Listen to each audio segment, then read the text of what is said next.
I'm easily the only person on this whole museum. There's absolutely nobody here. I mean, it's in the Eur neighborhood of Rome, which is, there are pretty much no tourists here, which is amazing, fuck them. But I'm actually the only person here at all. There's nobody. I mean, this isn't like really much Roman, Italian stuff. It's like a normal museum, like more historical stuff. But it's absolutely empty. And I only paid €2. It's actually kind of funny. I mean, it wasn't really the best move of all. It's a huge building. So I know the bills are not cheap at all. I mean, it's a government building, so I guess they don't pay taxes. I don't know. I mean, they could be making money from the space anyway. So it's kind of like, it costs them a lot. And nobody's here at all. Nobody. I mean, it really was not a smart investment. I mean, Italy, in the last 50 years, has done a lot of smart stuff anyway. Dude, the museum just keeps going and going and going. There's nobody here. There's like no security, there's no staff. There's only a guy who sold me the ticket, and that's it. If I wanted to break something here, I'm not going to, of course, but if I wanted to, I could just do it. I mean, you know, it's in the glass, so it's kind of like an alarm would go off, but many museums in Rome like have stuff that's, you know, 2,000 years old, so very, you know, important. And if someone crazy wanted to push it off and break it, they could. Though, I mean, the people at the archaeology department or whatever, anthropology or history, they would just like reconstruct it with the fragments anyway. And yeah, but this building is absolutely massive. And I don't think they get more than like, more than €50 worth of sales each day. So you wonder, how the hell do they even make money here? I mean, it's a government building, so it's not money laundering, you know? I mean, supposedly not money laundering. But they must be losing a lot of money here. Like, it doesn't make any sense. They sell nothing. Like, nobody comes here. Even outside, it's like a huge plaza. Empty. It's mostly government buildings, so... Oh, Ku Klux Klan. No, just kidding, it's a Catholic thing. Here is the parliament, pretty much, Palazzo dei Congressi. I think it's where the deputies and senators are. You see, it's like, it's not just this, it's like around this whole building. It's like a huge empty spaces everywhere. So not only is the building huge, but the area around it is also huge. And there's nobody. Like, it just blows my mind. Oh, is that Sudoku? Gioco Ligito. Oh, I think it's an abbreviation. Well, actually, it's not just this building. The museum is actually like 2 of these buildings. So it keeps going forever. And there's nobody, not a single soul here. You could fuck here. You could easily fuck here. I mean, there are cameras, but like there's some blind spots. It's just completely empty. Nobody at all. You could make 2 kids here. Easily. I mean, if you're that quick, but, you know. I'm not a pervert, but inviare e distribuire, trasporto delle merci. The stairs up here, man, it's so out of shape, no joke. Cha cha cha cha. Yeah, I'm not gonna be spending a lot of time here. I mean, they don't even, well, yeah, there's stuff to read and all that. I mean, yeah, I mean, I'm leaving today. I have to go to the airport, but it's only at night, so I'm going around. One day I'll come back here and I'll read all this, but, oh, there's one person. Holy shit. Yeah, but not today. So I found a balcony, and I think that guy's an employee, whatever. But you see this whole building, and also this whole thing, and you see there, Museo della Civiltà. It's the same as this one. this whole space and this plaza here, and you saw there's some space also behind that I showed. Oh my god, it's like a school group? No fucking way they're coming here, I hope not. But you saw, it's this whole space, and I saw this one girl back there, and she seemed like a complete NPC, like we interacted, but it was a strange interaction in Italian. But yeah, I don't understand how they make money here, but I guess there's going to be like 100 kids coming here now, I guess. Well, I gotta get the fuck out of here. As you can hear, all the kids were indeed coming here. There's actually a couple people here, it seems. The other building was absolutely empty. But you know, at least I found one cool thing. Since it's a museum of civilizations, I mean, not really civilizations, more like museum of societies, because half of this stuff is not really civilizations. Hopefully I'm gonna be able to play Guess the Race live here. Here we have some literal walls of text here explaining some stuff. And here's the Asian part. So, copia di Gina Stante in Kayotsaga. Oh wow. Yeah, just like Indian stuff. And then there's like explanations about yoga, as in like actual yoga, not the stretching that people do in the West. And here's some stuff about death and, you know, yeah, about death in Indian philosophy, but it's like in the Buddhist and Hindu knowledge systems, as if those are not mutually exclusive, which they are. So it's kind of like you can't really rely on Westerners or have some random ass empty museum to explain that kind of stuff. So you know, kind of a point of time to read that stuff. You're just kind of misinforming yourself. Let's look for the swastikas.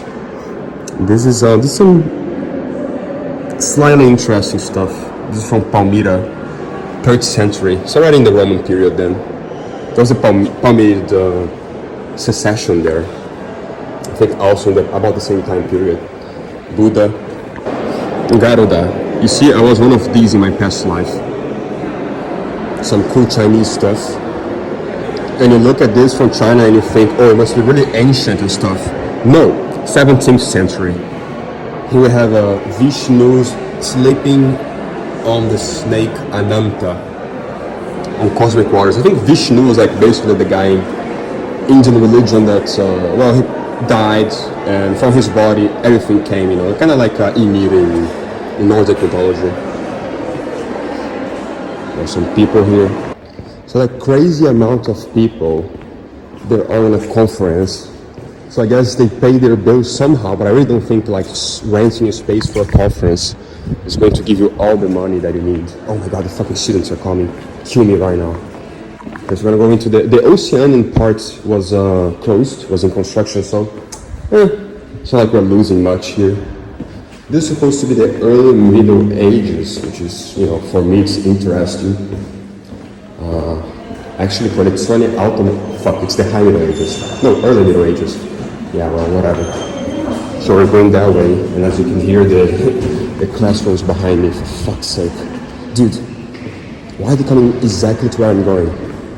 Fuck's sake, dude, they're coming exactly to where I go.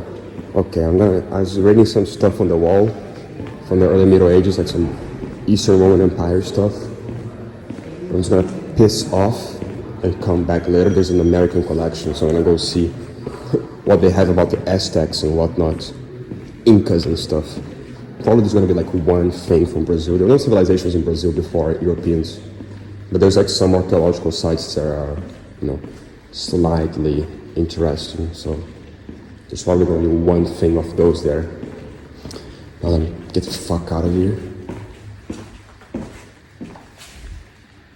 Yeah, it's this way. Dude, I'm lost. Where? Oh, cool. Where am I? Can I step here? I'm stepping on it. This place makes absolutely zero sense. I don't know where I am. I'm trying to freak out. There's a bathroom there. Well,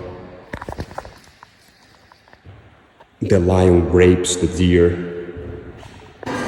Here we see Avalokiteshvara. I don't know what that is, but it's more of like a Vedic Hindu kind of stuff, but it's slightly orientalized. You can see which makes sense because it says that it's from East or Northeast India. So, and I managed to get the hell away from the students, and I crossed path with them when I was getting out of the section. It was quite confusing. The teacher totally wants to fuck me. But that aside, we're going to the American section, and it's it's fuck, whatever. I mean,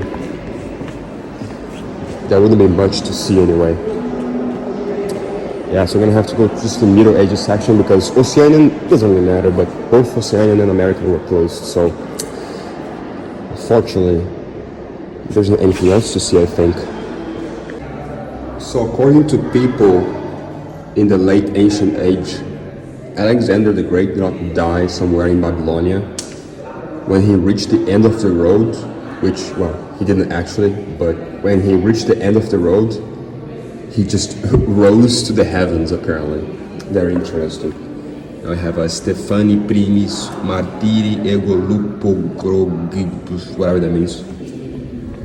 There's something here, and they have people are touching this so much, I guess, that they had to reproduce it so people could actually touch it. But this is not the original. Feels like rock. Here we have Materiali Copti, and you can actually hear me. The acoustics is really good, huh? But it's not just because it's quiet. It's the Coptics, which were the Hellenistic ancient Egyptians. So back at the, I don't know if there was the Egyptian religion anymore at the time. Maybe one person or another, but they were mostly Christian at the time. Eventually they would become Muslim. But they still spoke the original Egyptian language, which at that period was called Coptic. And there's also the Coptic Church, which uses the Coptic language as its liturgical language, but people don't really speak it natively anymore. I think it died like 300 years ago, like completely. Most of the population spoke Arabic right at the time, but there were like still some speakers, and then they died off in the 17th, 18th century or so. So actually the ancient Egyptian language was spoken until very recently. That's the funny thing, while some other more ancient languages in Europe, well, not more ancient than Egyptian, but some very ancient languages from Europe, such as, let's say, Thracian or Phrygian, were extinguished way, way before. And they also appeared way, way later than ancient Egyptian, of course. Here we have some,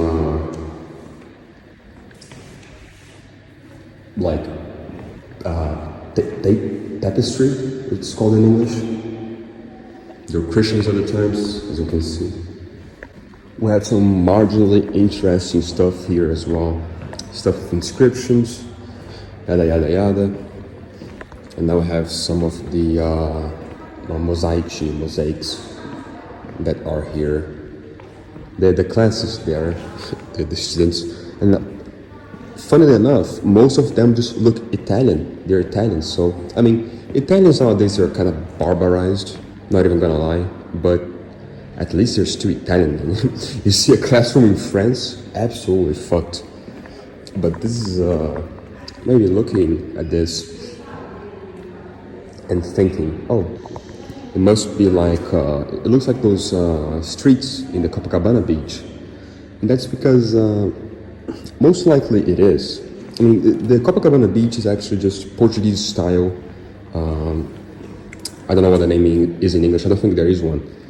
But it's just a style of Florence Portuguese, and you see that in Portugal, you see that everywhere where Portugal was, which was India and Angola, Africa. Many such places you see this Portuguese style of floor.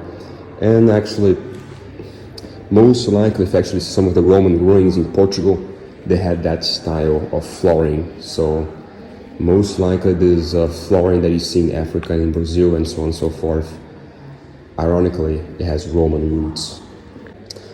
What is cool about this museum is that there's like, most of the stuff has no translation, it's just all in Italian, so it's pretty much for Italians. I mean, for me it's not a problem because I can read it, but yeah, if you're like a foreigner, a tourist, you're not gonna understand anything, which is kind of funny.